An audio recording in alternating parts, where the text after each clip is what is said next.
છે GTPL network અને આપ જોઈ રહ્યા છો જીટીપીએલ ગુજરાતી. જ્યોતિષ અને વિજ્ઞાનનો અનેરો સંગમ એટલે જ્યોતિષ ગુરુ ડોક્ટર પંકજ નાગર. સાવધાન એવા જાતકો કે જેમનો જન્મ 15મી ફેબ્રુઆરીથી 15 માર્ચ અને 15 ઓગસ્ટથી 15 સપ્ટેમ્બર સુધી થયો હોય. સાવધાન ઈસવીસન 2024માં રહેજો. ખુશીની વાત છે એવા જાતકો માટે, અને ખાસ કરીને ઈસવીસન 2024માં મે મહિનાથી એવા જાતકો કે જેમની રાશિ વૃષભ, કન્યા અને મકર છે. સૌથી વધુ લાભાન્વિત થશો આપ. અલબત્ત કે જે લોકોને સાવધાન કર્યા છે એમને ઉપાય પણ બતાવવો જ પડે.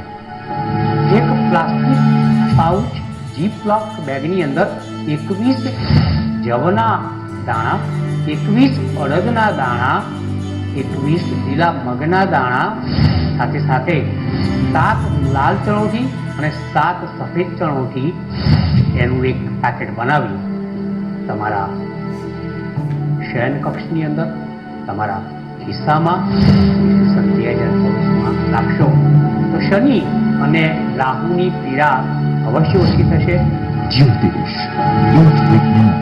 નમસ્કાર દર્શક મિત્રો, હું અશોક મોદી અને મારી સાથે જ્યોતિષ ગુરુ ડોક્ટર પંકજભાઈ નાગર આપનું સ્વાગત કરીએ છીએ કાર્યક્રમ જ્યોતિષ એક વિજ્ઞાનમાં. અને આપ નિહાળી રહ્યા છો અમારા જીટીપીએલ ગુજરાતીની વિશેષ રજૂઆત કાર્યક્રમ જ્યોતિષ એક વિજ્ઞાનમાં. અને પંકજભાઈ આપનું સ્વાગત છે કાર્યક્રમમાં. નમસ્કાર અશોકભાઈ, અને નમસ્કાર મારા વહાલા દર્શક મિત્રો.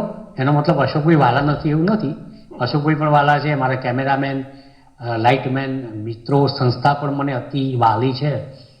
તો આજે આ વહાલ સાથે આપણે આ શોમાં આગળ વધીએ. માનવ જીવનમાં સૌથી મહત્વની કોઈ વાત હોય તો એ છે અર્થશાસ્ત્ર, જેને સામાન્ય ભાષાની અંદર આપણે ધન કહેતા હોઈએ છીએ. તન, મન અને ધન. શબ્દ ધન આમ વાતચીતમાં ભલે છેલ્લો આવતો હોય, પરંતુ આ ધન હવે આપણા જીવનની પ્રાથમિકતા છે. એ ધન નંબર 1 ઉપર છે. જો ધનનો સંચય, ધનની આવક, ધનની સ્થિતિ તંદુરસ્ત હોય, શ્રેષ્ઠ હોય, તો મન તમારું એકદમ સ્થિર રહે છે. અને જો મન તમારું સ્થિર હોય તો તન આપોઆપ તંદુરસ્ત બને છે, એમાં લેશ માત્ર શંકા નથી. તો આવો વાત કરીએ તન, મન, ધનમાં આવતા છેલ્લા શબ્દ ધનની, પણ જે ખરેખર આપણા જીવનમાં મેં કીધું એમ નંબર 1 છે એ ધન સ્થાન. એમાં આવેલા ગ્રહો, અત્યાર સુધી અમે ઘણા બધા ગ્રહોની ચર્ચા કરી. હવે આગળ કયા ગ્રહોની ચર્ચા કરવાની છે એનો અણસાર, ધનનો અણસાર તમારા માટે અશોકભાઈ લઈને આવે છે. બિલકુલ પંકજભાઈ, આપનો વિશેષ આભાર કે તમે ખૂબ સારા સંકેત સાથે ગત એપિસોડમાં જે ચર્ચા હતી કે ભાઈ ધન સ્થાનમાં જે ગ્રહોનો જે પ્રભાવ છે અને જાતકને કેવા પ્રભાવ કરતા હોય છે એને લઈને આપણે ખૂબ જ અતિ મહત્વની બાબત ધન લાભની આપણે વાત કરી હતી. પંકજભાઈ, બીજા ઘણા બધા ગ્રહોની ચર્ચા કરી હતી, પણ આજે અમુક એવા ગ્રહોની ચર્ચા કરીશું કે જે ખરેખર થોડા ક્રુશિયલ બી છે અને એની માટે રુચિ પણ છે, સવાલો છે. તો ધન સ્થાનમાં જો શનિ હોય તો શનિ કેવા પ્રભાવ કરે? અત્યાર સુધી આપણે ઘણા બધા ગ્રહોની ચર્ચા કરી, ઘણી બધી વાતો કરી દર્શક મિત્રો અને અશોકભાઈ. ધન સ્થાનમાં શનિ. હવે શનિનો એક સ્વભાવ છે ચડ ઉતર, અપ્સ એન્ડ ડાઉન્સ. એટલે કે તમને સાપ સીડીનો ખેલ તમારે જોવો હોય તો શનિ નામના ગ્રહ પાસેથી તમે જોઈ શકો છો. તમે અંકશાસ્ત્રની વાત કરીએ તમને તો દર્શક મિત્રોને અશોકભાઈ, અંકશાસ્ત્રમાં 8નો આંકડો જોયો તમે? ઇંગ્લિશમાં 8. Up down, up down, up down. આ 8નો આંકડો છે, બરોબર છે. શનિ કહેવાય છે કે તમારા મની માટે ઘણા બધા પ્રશ્નો ઉપસ્થિત કરે છે. પનોતીમાં આવે ત્યારે આ શનિ તમારી મની છીનવી લે છે. સૂર્ય પર શનિનું ભ્રમણ આવે ત્યારે આ શનિ તમારી મની છીનવી લે છે. અને આ ખરેખર શનિની બાબતમાં મેં જોઈને જોયું છે. એમાં વળી ખાસ કરીને જ્યારે તમારા ધનસ્થાનની અંદર આવે ત્યારે ધનની ભારે ચડ ઉતર કરાવે છે. તમારા વાણી ઉપર પણ ક્યાંક કુઠારાઘાત કરે છે અને કડવી વાણી બોલાવડાવે છે. વાણી અને ધનના ઝઘડાઓના કારણે કુટુંબની અંદર વાદ વિવાદ કુસંપ ભયંકર રીતે કોઈ ગ્રહ પેદા કરતો હોય તો એનું નામ શનિ છે. એમાંય વળી અશોકભાઈ, હું નવતર વાત કરું કે મેં જોઈને જોયું છે કે ધન સ્થાનની અંદર શનિ જો વૃશ્ચિક રાશિમાં હોય બહુ પ્રોબ્લેમ કરે. ધન સ્થાનની અંદર મેષ રાશિનો શનિ હોય બહુ પ્રોબ્લેમ કરે.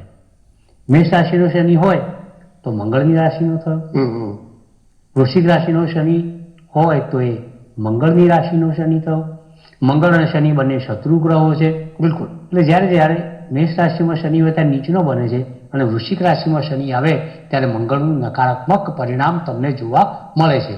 સો લેટ અસ પ્રે. ભગવાનને પ્રાર્થના કરો કે તમારી જન્મકુંડળીના બીજા ધન સ્થાનની અંદર, કુટુંબ સ્થાનની અંદર, વાણીના સ્થાનની અંદર, આંખના સ્થાનની અંદર શનિ 1ના અંક આગળ ન હોય અને 8ના અંક આગળ ન હોય તો ખરેખર તમે સંસાર સાગર ધનની સ્થિતિ બાબતમાં તરી શકશો. હા, એક અલબત્ત ચોક્કસ વાત કરીશું કે ધન સ્થાનની અંદર જો તુલાનો શનિ હોય ને તો ઘણો સારો, ઉચ્ચનો. મકરનો કુંભનો હોય તો પણ સારું. પણ સાથે સાથે એક વાત બીજી પણ છે કે શનિ ભલે મની આપે પણ ક્યારેક કૌટુંબિક વાતાવરણની અંદર કલેશ પેદા કરે છે. વાણી દ્વારા કલેશ પેદા કરે છે, આંખને નુકસાન કરે છે.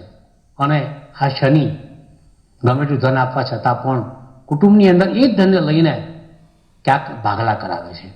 એ જ ધનને લઈને વાણીમાં કટુતા લાવે છે.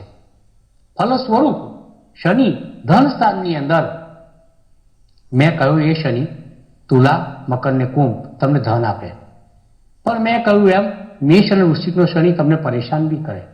બાકીના બધા શનિનું રિઝલ્ટ ન્યુટ્રલ હોય છે. બિલકુલ. સો શનિનું જ્યારે પણ તમે કુંડળીના ધન સ્થાનમાં નિરીક્ષણ કરો ત્યારે થોડુંક ન્યાયિક રીતે આને સમજવાની કોશિશ કરજો, તો એનાથી તમને શનિનો સાચો ચિતાર ધન સ્થાનની અંદર મળશે એવું મારું અંગતપણે માનવું છે. બિલકુલ. પંકજભાઈ, ચર્ચામાં આગળ જો બીજી વાત કરીએ તો ધન સ્થાનમાં ચંદ્રની વાત કરીએ. ચંદ્રની એક ઇન્ટરેસ્ટિંગ બાબત હોય, જો જાતકની જન્મકુંડળીના આ ધન સ્થાનમાં જો ચંદ્ર હોય તો એ કેવા પ્રભાવ કરે? જો મેં અગાઉ કહ્યું આમ ધન સ્થાનની અંદર ધન જ નહીં, ફેમિલી, વાણી, આંખ બધું ઘણું બધું જોવાય. મારક સ્થાન પણ છે. અને અશોકભાઈ, તમે વિચાર કરો જરા કે ધન અને વાણી આ બંને માણસને મારે. તમે મહાભારત જુઓ તો પણ એમાં ધનની વાતો, સંપત્તિની વાતો, મોટા મહાકાવ્યોની અંદર પણ આ જ ધનના કારણે વાદ વિવાદ, વિખવાદ અને ભાગલા.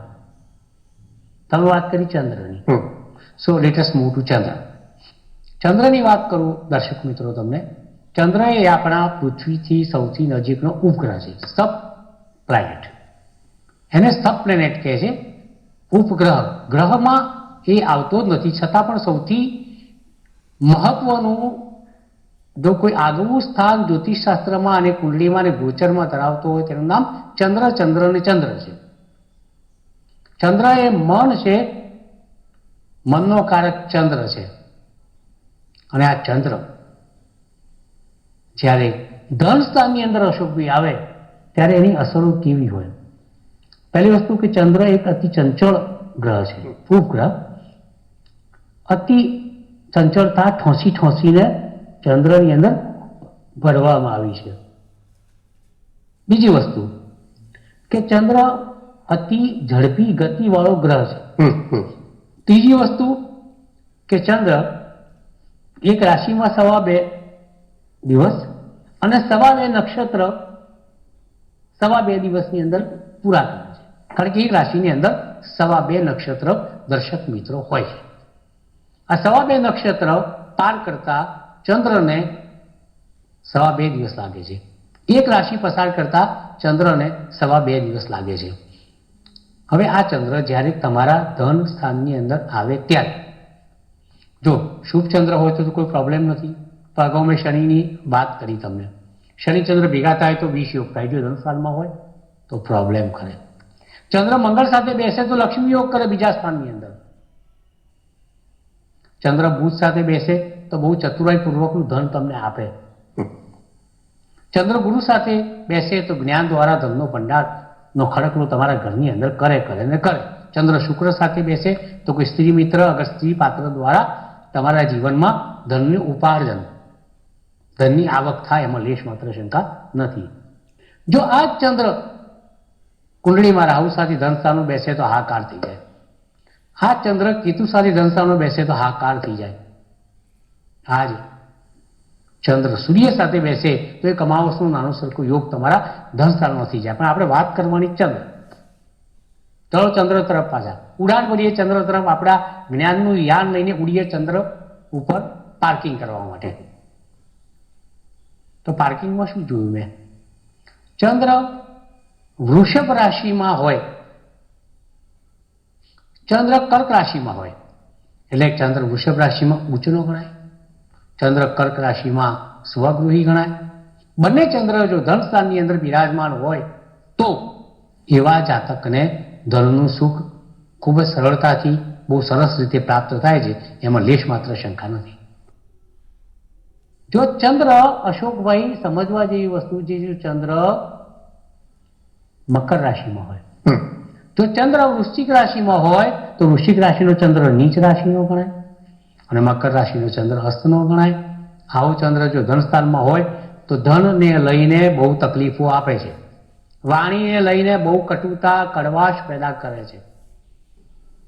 અને આ ચંદ્ર એટલે કે વૃશ્ચિક અને મકરનો ચંદ્ર ધનમાં, કુટુંબના સંબંધોમાં, વાણીમાં ભારે ચડઉતર, કડવાશ, તકલીફો, આપત્તિઓ, સંકટો આપોઆપ પેદા કરે છે. આથી હંમેશા ખાસ નિરીક્ષણ કરવાનું કે ચંદ્ર તમારી કઈ રાશિનો ધન સ્થાનની અંદર છે તેના દ્વારા તમને ચોક્કસ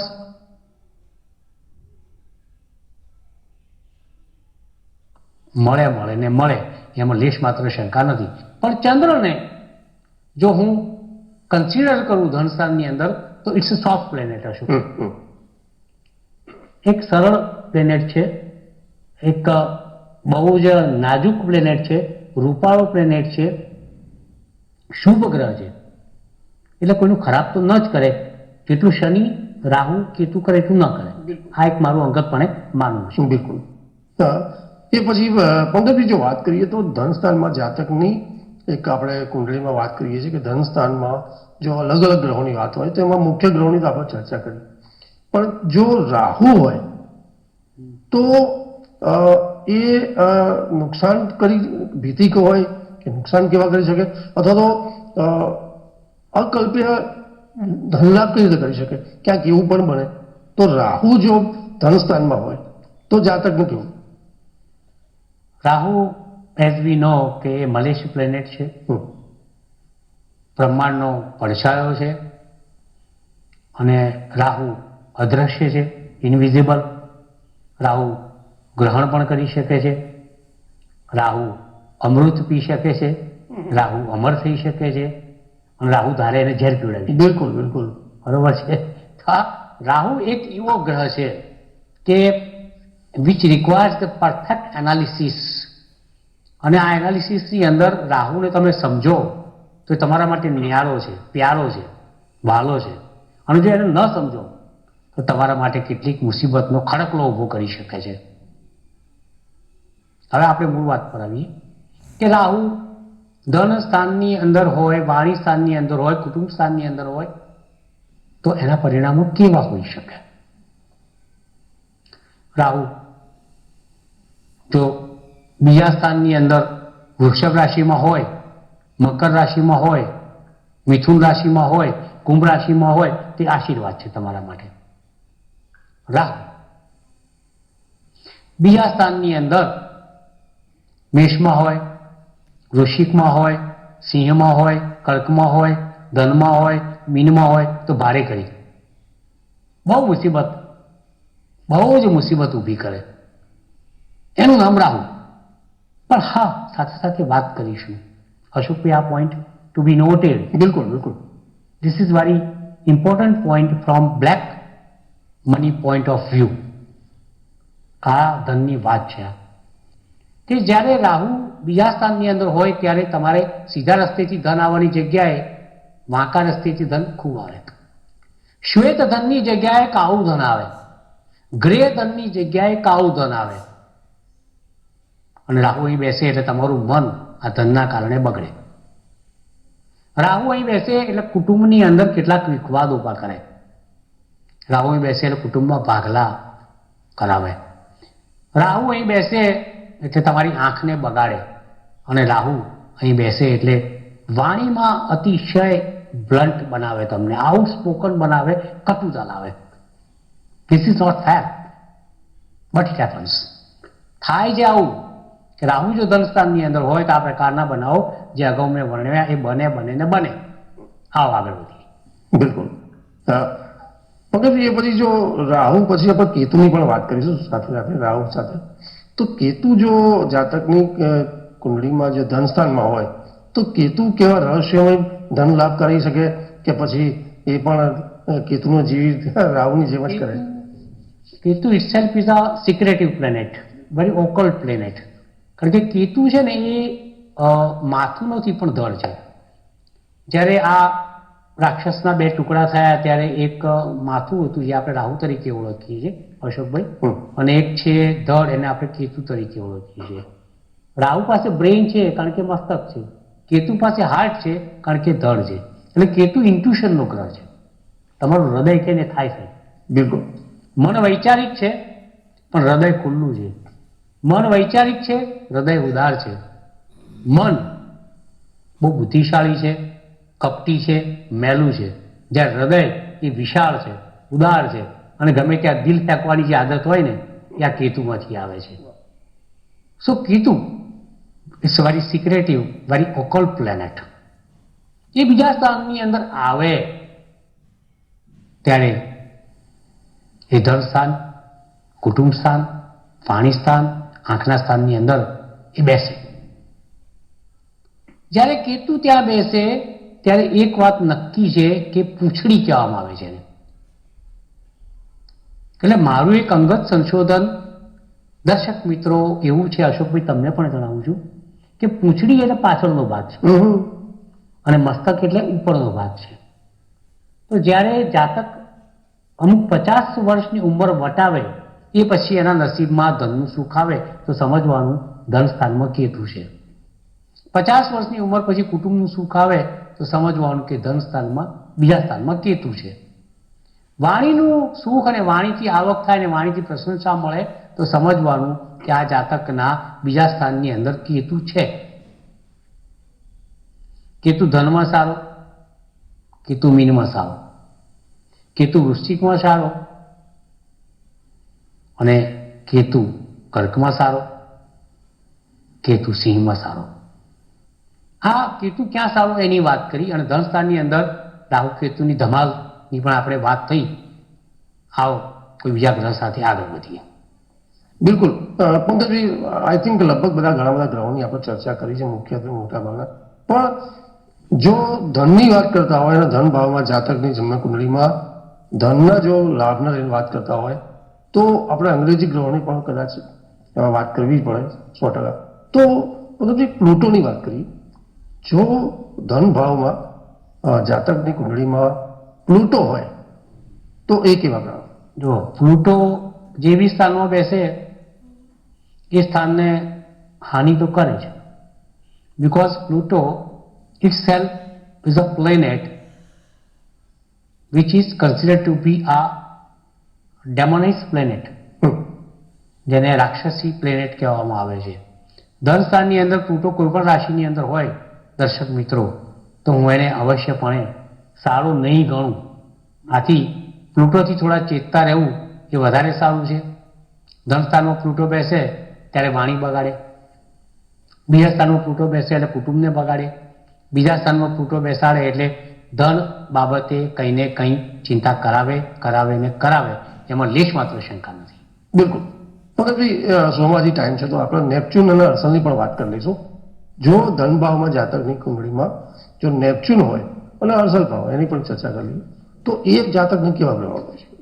અશોકભાઈ જોયું છે કે બીજા સ્થાનની અંદર જો નેપચ્યુન હોય તો ધન વાણી કુટુંબના સ્થાનની અંદર આ નેપચ્યુન છે ને સ્વપ્નનો કારક છે. સ્વપ્ન કરતા એ તમને ડ્રીમ બતાવે છે અને તમને એક સારામાં સારા ડ્રીમર બનાવે છે, સ્વપ્ન દ્રષ્ટા બનાવે છે. બિલકુલ. એ બીજા સ્થાનની અંદર આવે એટલે આવો જાતક છે ને એને એમ થાય બિલ ગેટ્સ બની જવું, અનિલ અંબાણી બની જવું, મુકેશ અંબાણી બની જવું, મારી પાસે પૈસો જ પૈસો હોય, હું મિત્તલ બની જવું. એવો સ્વપ્નોનો દ્રષ્ટા, સ્વપ્ન દ્રષ્ટા જેને કહીએ છીએ એ નેપચ્યુન છે. અને નેપચ્યુનને હું હંમેશા એવું કહું છું કે ભાઈ તમારા બધા સ્વપ્નો સાકાર કરે ને કરે. આ નેપચ્યુનની એક વિશેષતા છે કે તમારા તમામ સ્વપ્નને સાકાર કરે ને કરે. કુટુંબ માટે તમે કોઈ કલ્પના મૂકી હોય કે ભાઈ મારું કુટુંબ સમાજની અંદર પ્રસિદ્ધ બને, કુટુંબની અંદર સંપ કેળવાય અને કુટુંબથી મને પ્રસિદ્ધિ મળે એવો જો કોઈ વિચાર મનની અંદર આવે તો એનું કામ નેપચ્યુન કરી શકે, એ સ્વપ્ન તમારું સાકાર થાય. બીજી વસ્તુ કે નેપચ્યુન બીજા સ્થાનની અંદર હોય તો ધન માટેની તમારી સ્વપ્ન દ્રષ્ટિ એ પણ સાકાર થાય છે. તમે નક્કી કર્યું કે મારે આ ફિલ્ડમાંથી ધન કમાવવું છે, તે ફિલ્ડ ધીરે ધીરે તમારી સમક્ષ પ્રસ્તુત થાય છે અને ફિલ્ડમાંથી તમે ધાર્યું ધન કમાઈ શકો છો. નેપચ્યુનના કારણે તમારી વાણીમાં એકદમ મૃદુતા આવે છે. નેપચ્યુનના કારણે તમારી વાણી સુંદર મજાનું કામ કરે છે અને એ વાણીના પ્રભાવ હેઠળ તમે સારા સંબંધોનું સિંચન કરી શકો છો, સારા સંબંધોને કેળવી શકો છો અને સારા સંબંધોમાં તમે આગળ વધી શકો છો. પ્લુટોની વાત કરી, નેપચ્યુનની વાત કરી, અશોકભાઈ હર્ષલની વાત કરવાની કીધી. As I told you before, Harshal is as good as Budha. Mercury અને હર્ષલનું એક સમાન ગણું છું. જે બુધ કુંડળીમાં કામ કરે છે એ હર્ષલ પણ કામ કરે છે. ફરક એટલો છે કે હર્ષલ અંગ્રેજી એક ગ્રહ કહી શકાય, અંગ્રેજ દ્વારા શોધાયેલો છે અને બુધ એ આપણી દેન છે, આપણા ઋષિ મુનિઓની શોધ છે. બુધમાં બુદ્ધિ છે, હર્ષલમાં પણ છે.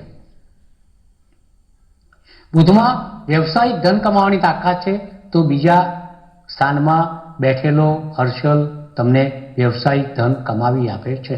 શ્વેત ધન તમને કમાવી આપી શકે છે, વાણીની અંદર મૃદુતા લાવી શકે એમ છે. આ હર્ષલ વાણી દ્વારા તમારું નામ, સમાજમાં પ્રતિષ્ઠા, કુટુંબમાં પ્રતિષ્ઠા તમને આગવી અપાવી શકે છે, એમાં લેશ માત્ર શંકા નથી. હર્ષલ બીજા સ્થાનમાં હોય તો એવા જાતકો જો એમને કદી ચશ્માના નંબર આવતા જ નથી. અને હર્ષલ જો બીજા સ્થાનની અંદર હોય તો ચોક્કસપણે ધન, કુટુંબ, વાણી અને આંખનું સુખ મળે એવું મારું અંગતપણે માનવું છે. મિત્રો, બીજું સ્થાન જેમાં ધન છે, વાણી છે, કુટુંબ છે, આંખ છે, જે મારક સ્થાન પણ છે, એની સુપેરે ચર્ચા દરેક ગ્રહના અનુસંધાનમાં આપણે કરી. હવે અશોકભાઈ તમારી સમક્ષ શું વાત કરે છે નવી, એ આપણે વાત કરીએ. બિલકુલ. પંકજભાઈ, નવી વાત ચોક્કસ કરીશું. જ્યોતિષની ઘણી બધી રસપ્રદ વાતોના સવાલો આપણી પાસે હોય, પણ અત્યારે સમયની કદાચ મર્યાદા છે અને કાર્યક્રમ સમાપન કરવાનું સિગ્નલ પણ મળી ગયું છે. તો નેક્સ્ટ એપિસોડમાં આપણે આવા કોઈ ટોપિક સાથે વાત કરીશું જે દર્શક મિત્રોના સવાલ પણ છે ક્યાંક ને ક્યાંક. દર્શક મિત્રો, ફરી મળીશું આવતા એપિસોડમાં જ્યોતિષ વિજ્ઞાનની રસપ્રદ વાતો સાથે, આપના સવાલો સાથે. નમસ્કાર, આભાર. જ્યોતિષ એક વિજ્ઞાન કાર્યક્રમ અંતર્ગત સટીક ઉત્તર અને માર્ગદર્શન આપશે જ્યોતિષ શાસ્ત્રી ડોક્ટર પંકજ નાગ. આપ આપના સવાલોની સાથે પોતાનું નામ, જન્મ તારીખ તેમજ જન્મ કુંડળી સહિતની માહિતી વોટ્સઅપ કરી શકો છો અમારા આ નંબર પર. આપના પ્રશ્નોના ઉત્તરો ડોક્ટર પંકજ નાગર આપશે. કાર્યક્રમ જ્યોતિષ એક વિજ્ઞાનમાં. આપ જોઈ રહ્યા છો GPPR ગુજરાતી. પાછળ મળીશું ટૂંક સમયમાં.